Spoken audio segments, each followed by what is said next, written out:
이 아침에도 주님 전에 나오신 우리 성도님들을 주님의 이름으로 환영하고 축복합니다. 사랑의 주님, 주님의 은혜를 감사합니다. 우리가 주의 구원하심을 힘입어 주의 자녀된 자로서 주의 나라 백성 된 자격으로 이제 살아가게 하심을 주님 감사를 드립니다. 주님 주신 믿음으로 말미암아 세상을 이기며 그 믿음으로 말미암아 늘 주 안에 거할 수 있는 놀라운 은총을 허락하여 주심을 주님 감사를 드립니다. 주님, 오늘도 우리가 그렇게 주어진 귀한 은혜를, 그 놀라운 구원의 은총을 기억하게 하여 주시고 늘 그것을 힘입어 오늘도 승리하며 말씀으로 살아가며 거룩한 삶으로 주를 닮아갈 수 있도록 하나님 우리의 삶을 주관하시고 인도하여 주시옵소서. 주님, 우리의 모든 삶의 주인의 자리를 주께 온전히 내어드리며 맡겨드리며 주께서 우리의 삶을 주관하여 운행하시는 것을 기뻐 순종하여 살아갈 수 있도록 주여 우리의 마음을 겸손케 하여 주옵소서. 성령 하나님, 우리의 삶을 주관하시사 인도하시며 또한 선한 길로 우리를 이끄실 때에 하나님 당장 우리의 눈에는 어떻게 보이든지 순종함으로 또한 만족함으로 주를 신뢰함으로 걸어가는 인생이 될 수 있도록 주님 함께하여 주시옵소서. 하나님 아버지, 우리 대학 가족들을 위하여 기도합니다. 늘 어려움 중에도 주님을 바라보는 믿음 더하여 주시고 주님 연약한 중에 하나님께 기도로 간구할 때에 주님 들으시고 응답하사 모든 연약함을 주님 고치시고 회복시켜 주시며 삶의 어려움 가운데 하나님 붙잡고 기도할 때에 주님 형통한 길로 선한 길로 주님 인도하여 주시옵소서. 주님, 특별히 우리 이제 함께 새생명 축제를 앞두며 기도하며 준비합니다. 마음의 품은 귀한 한 영혼 정말 기도함으로 저에게 복음 전할 때 하나님 우리의 능력으로 할 수 없으나 하나님께서 그 한 영혼 살리시고자 하는 그 마음 우리에게도 부어주시사 함께 행하며 복음 전하며 사랑으로 다가갈 수 있도록 주님 우리를 복음의 증인 되게 하여 주시옵소서. 하나님의 아침에도 겸손한 마음으로 말씀 앞에 나아갑니다. 말씀으로 우리의 영의 양식을 채우시고 기도 가운데 하나님의 선하신 뜻을 오늘도 분별하여 깨달아갈 수 있도록 하나님 함께하여 주시옵소서. 감사를 드리며 예수님 이름으로 기도합니다. 아멘. 오늘 우리에게 주시는 하나님 말씀은 잠언 24장 23절부터 34절까지 말씀입니다. 잠언 24장 23절에서 34절까지 말씀 교독하여 읽겠습니다. 이것도 지혜로운 자들의 말씀이라. 재판할 때에 낯을 보아주는 것이 옳지 못하니라. 악인에게 내가 옳다 하는 자는 백성에게 저주를 받을 것이요 국민에게 미움을 받으려니와. 오직 그를 견책하는 자는 기쁨을 얻을 것이요 또 좋은 복을 받으리라. 적당한 말로 대답함은 입맞춤과 같으니라. 내 일을 밖에서 다스리며 너를 위하여 밭에서 준비하고 그 후에 내 집을 세울지니라. 너는 까닭없이 내 이웃을 쳐서 증인이 되지 말며 내 입술로 속이지 말지니라. 너는 그가 내게 행함같이 나도 그에게 행하여 그가 행한 대로 그 사람에게 갚겠다 말하지 말지니라. 내가 게으른 자의 밭과 지혜 없는 자의 포도원을 지나며 본즉 가시덤불이 그 전부에 퍼졌으며 그 지면이 거친 풀로 덮였고 돌담이 무너져 있기로 내가 보고 생각이 깊었고 내가 보고 훈계를 받았노라. 네가 좀 더 자자 좀 더 졸자 손을 모으고 좀 더 누워 있자 하니 내 빈궁이 강도같이 오며 내 곰핍이 군사같이 이르리라. 아멘. 네, 오늘 말씀의 제목은 공의와 성실입니다. 공의와 성실이라는 제목으로 잠시 말씀의 은혜를 나누고자 합니다.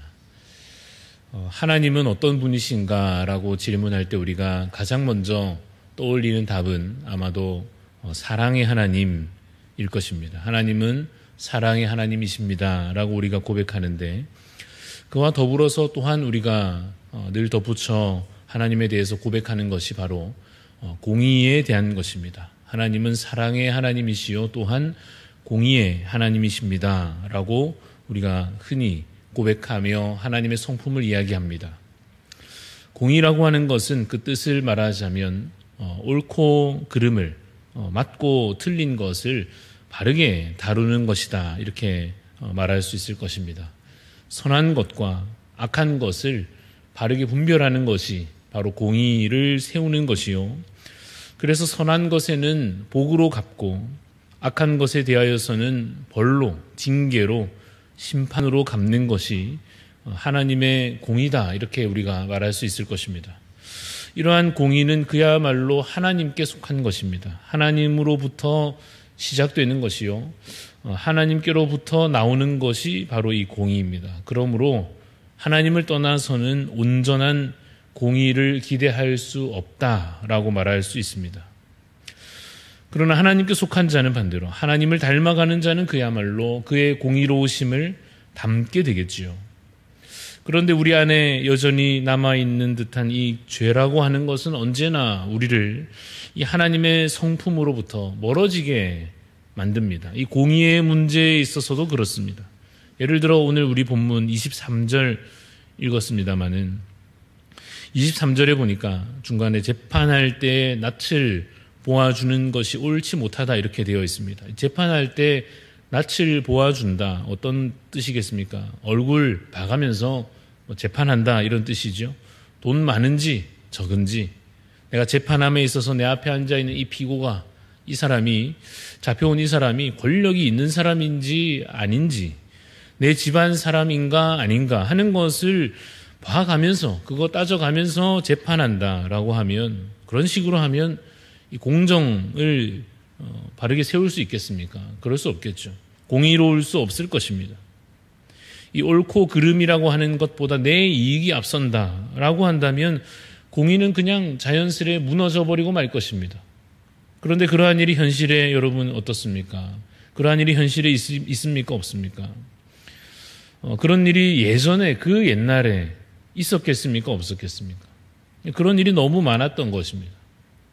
그런데 그런 식으로 권력을 가진 자들이 그 힘을 가지고서 공의를 무너뜨리게 되면 사회가 그들이 이끌어간다 할 수 있는 그 사회가 어떻게 되느냐 하면 불안한 사회가 될 것입니다. 사법제도를 신뢰하지 못하게 되면 이제는 자기 힘으로 자력으로 문제를 해결하고 또 자기 힘으로 자신을 보호하려고 할 것입니다. 그래서 그러다 보면 서로 간의 신뢰는 갈수록 무너져 갈 것이고 서로 불신과 서로에 대한 두려움 속에서 서로를 계속해서 적으로 간주하고 더 이기적이고 공격적인 분위기로 그 사회가 흘러가게 되지 않겠습니까?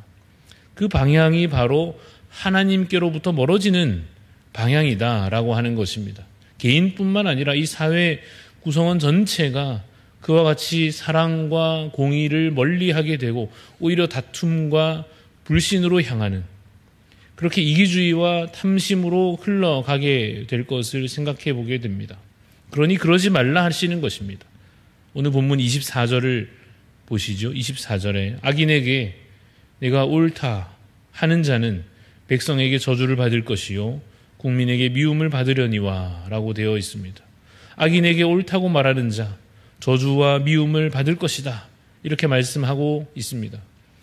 그러나 사실 현실에서는 악한 권력자들이 과연 그와 같이 사람들의 시선과 그 판단에 대해서 크게 신경이나 쓸까 하는 회의적인 마음도 듭니다마는 그러나 중요한 것은 하나님께서 반드시 판단하신다라고 하는 것입니다. 그리고 또 중요한 것은 사실 남 이야기 할 것 없이 본인 스스로가 나 자신이 스스로가 그러한 공의를 행하려고 애써야 한다 하는 사실이죠. 우리가 만약 속으로 혹은 입으로 이 사회의 고위 공직자들을 이 권력을 가진 사람들을 악하다면서 뭐 그렇게 욕하면서 막상 자신의 문제 앞에서는 어떻게든 내 문제에 있어서는 할 수 있는 대로 힘을 이용하고 인맥을 이용하고 어떻게든지 나에게 유리한 방향으로 수단과 방법을 가리지 않고 애쓴다라고 한다면 그것은 결국 위선이 되며 다른 사람을 뭐라 할 자격도 없는 것이 될 것입니다. 그러므로 이 말씀의 교훈 앞에서 여러분 겸손한 마음으로 순종을 하나님 앞에 순종하기를 다짐하시기를 바랍니다. 공의를 바르게 세워야 할 때에 하나님께서 주신 권한과 그 책임 안에서 하나님의 그 공의를 아름답게 실천하여 행하기로 이 시간 여러분 다짐하시고, 그래서 이 땅에 그 공의와 사랑으로 말미암아 하나님의 나라가 세워져 갈 수 있도록 그 선한 일에 동참할 것을 마음속 깊이 다짐하는 이 아침이 되시기를 간절히 소원합니다. 사실 여러분, 이 공의의 문제에 있어서 참 어렵다고 느낄 때가 있는데, 바로 이 악한 자의 횡포가 앞서 있는 경우입니다. 먼저 상대가 부당하게 악을 행한 경우가 있지 않습니까? 그래서 내가 먼저 이미 큰 손해와 피해를 입은 경우가 있는데, 그러한 경우에 우리의 마음에는 어떤 마음이 올라옵니까? 보복에 대한 이 간절한 욕구가 이 분노와 함께 일어날 것입니다. 저 사람이 먼저 악하게 하였으니 나도 이렇게 할 수 있지 않느냐 라고 하는, 그것을 정당하다고 생각하게 되는 논리가 우리의 본능으로부터 막 끌어오르게 될 것입니다. 그러나 그 상황에서도 예수님께서 십자가로 이루신 완전한 공의와 그 완전한 사랑을 그 어려운 중에도 본받아 행할 수 있도록 주를 닮기를 사모하는 자 되시기를 간절히 소원합니다. 오늘 이 공의에 있어서 이어서 또 한 가지 중심된 주제는 성실입니다. 오늘 본문 30절에서 32절까지 보시면 제가 읽어보겠습니다. 내가 게으른 자의 밭과 지혜 없는 자의 포도원을 지나며 본즉 가시덤불이 그 전부에 퍼졌으며 그 지면이 거친 풀로 덮였고 돌담이 무너져 있기로 내가 보고 생각이 깊었고 내가 보고 훈계를 받았노라 라고 되어 있습니다. 게으른 자의 밭이 어떻습니까? 관리가 안 돼가지고 가시덤불에 잡초에 막 담은 또 무너져 있고 하는 그런 부끄러운 모습입니다. 그리고 그 밭에서 여러분 곡식이 제대로 자랄 수나 있겠습니까? 그럴 수 없겠죠. 땅이 영양분을 다 잃어버리고 아무나 마구 들어와서 막 헤집어 놓고 짐승들도 심지어 담 넘어와서 그나마 자란 열매 다 먹어치우고 하지 않겠습니까? 그렇게 되면 결국 어떻게 되느냐? 먹을 양식이 없어지니 팔 곡식도 없어지니 가난하고 궁핍하게 될 것입니다.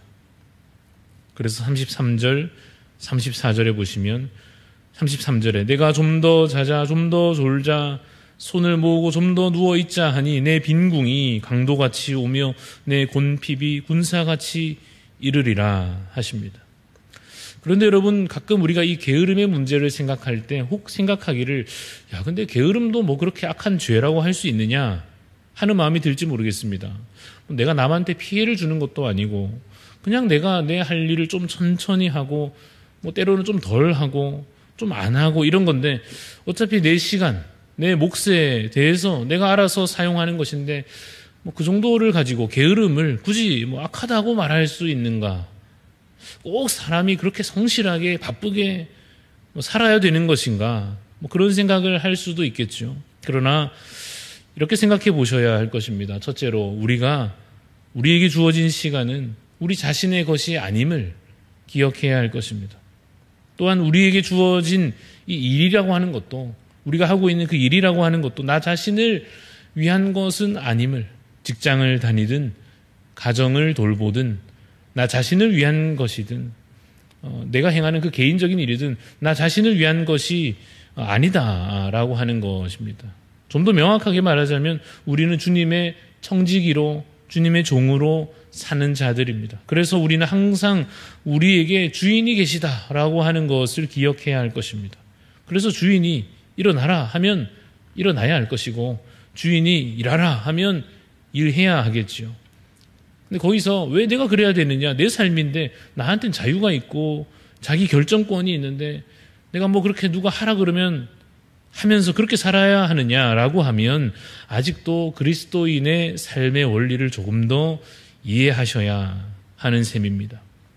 사랑하는 성도 여러분, 우리는 주님의 청지기로 사는 자들입니다. 주께서 우리를 만드셨고 죄에서 우리를 구원하여 살리셨고 우리를 값주어 살리셨기에 우리를 사셨기에 우리는 그에 대한 감사와 찬송으로서 우리 자신의 전부를 하나님께 드리기로 원래 하나님의 것이니까 마땅히 하나님께 드리기로 헌신하는 자들입니다. 그러므로 하나님께서 주신 시간과 내게 맡겨주신 이 일에 있어서 주님을 기쁘시게 하는 그 선택과 그 행동을 하는 것이 마땅하며 선한 것입니다. 그래서 결론은 성실하게 살아야 하는 것입니다. 다른 사람이 기준이 될 수는 없습니다.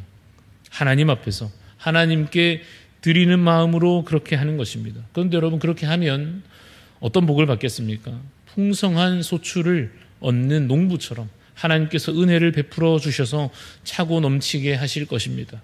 여러분, 그런데 이것은 영적인 문제에 있어서도 마찬가지입니다. 영적인 면에 있어서도 생각해 보면 우리가 기도도 하지 않고 말씀도 읽지 않고 예배도 게을리하고 그렇게 게으름에 빠져 있다고 한다면 여러분, 영적인 양식이 채워지지 못하고 영적인 호흡도 거의 멈춘 그러한 상태가 되어서 영적인 영양 실조, 영적인 산소 부족, 그런 위험한 상태가 되고 말 것입니다.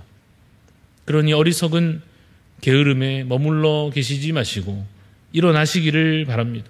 솔직히는 여러분 33절 말씀 읽으면 인간적인 마음으로 너무 좋지 않습니까? 좀 더 자자, 좀 더 졸자, 좀 앉아 있자, 누워 있자 하는 것이 참 우리 마음에 기쁘게 느껴질 수 있겠으나, 그러나 그 자리에 그냥 그렇게 머물러 있기보다 주님 주시는 힘으로 다시 일어서고 힘을 내어 주께서 맡기신 일을 기쁨으로 감당해내고, 그래서 오늘도 주어진 이 하루를 주의 충성된 청지기로 사는 것이 더 복된 줄로 믿습니다. 그래서 주신 이 하루 정말 주님 주시는 힘으로 기쁨으로 감당하여 주의 일을 감당해내는 성실하게 주 앞에 살아가는 우리 성도님들 다 되시기를 간절히 소원합니다. 기도하겠습니다. 하나님 아버지, 우리의 삶 가운데 하나님께서 먼저 행하여 보여주신 완전한 공의와 사랑을 우리도 행하게 하여 주시옵소서. 악한 것을 선하다 말하지 않게 하여 주시고, 내 이익과 만나는 지점이 있다 할지라도, 혹은 내가 참으로 억울한 상황에 놓일지라도 그 가운데에서도 하나님의 공의를 올바르게 세우기 위한 정말 순종하는 마음으로 그렇게 행할 수 있도록 주님 우리의 마음을 주장하여 주시옵소서. 하나님 아버지, 주께서 참으로 우리의 삶의 주관자 되시며 우리의 주인 되시기에 주께서 우리를 일어나라 하시면 일어날 수 있도록, 주님 일하라 하시면 일할 수 있도록 주님 우리에게 힘과 주님 순종하는 기쁜 마음을 허락하여 주시기를 간절히 소원합니다. 때로 우리가 연약하여 마음이 지쳐서 그 순종함에 있어서 연약할 때가 있사오니 하나님께서 새 힘을 우리 가운데 허락하여 주시옵소서. 하나님 아버지를 더 사랑하는 마음 허락하여 주시옵소서. 그래서 하나님, 오늘도 우리에게 맡기시는 일 무엇이든 주님 우리가 더 기쁨으로 능히 감당해낼 수 있도록 주님의 용사 되게 하여 주시옵소서. 하나님, 이 하루도 주께 온전히 드리는 자 되기 소원합니다. 헌신된 자로 헌신된 삶을 오늘도 감사히 주께 돌려드리는 복된 하루가 되도록 주님 인도하여 주시옵소서. 감사를 드리며 예수님 이름으로 기도합니다. 아멘. 하늘에 계신 우리 아버지여, 이름이 거룩히 여김을 받으시오며 나라가 임하시오며 뜻이 하늘에서 이루어진 것 같이 땅에서도 이루어지이다. 오늘 우리에게 일용할 양식을 주시옵고 우리가 우리에게 죄 지은 자를 사하여 준 것 같이 우리 죄를 사하여 주시옵고 우리를 시험에 들게 하지 마시옵고 다만 악에서 구하시옵소서. 나라와 권세와 영광이 아버지께 영원히 있사옵나이다. 아멘. 오늘 우리 기도하실 때에 우리 우간다 땅을 위해서 갈렙 선교사님 위해서 기도해 주시기를 바랍니다. 현지 지역 교회 개척을 위해 더 많은 이들이 예배를 드릴 수 있도록 목회자 성경 컨퍼런스를 통해서 현지인 사역자들이 잘 세워지도록, 또 학교와 유치원을 설립하는 일을 통하여 다음 세대를 믿음으로 세워갈 수 있도록 우간다 땅을 위해서 또 갈렙 선교사님 위해서 기도해 주시고, 또 각자 간절한 기도의 제목들 가지고 기도하시고 돌아가도록 하겠습니다.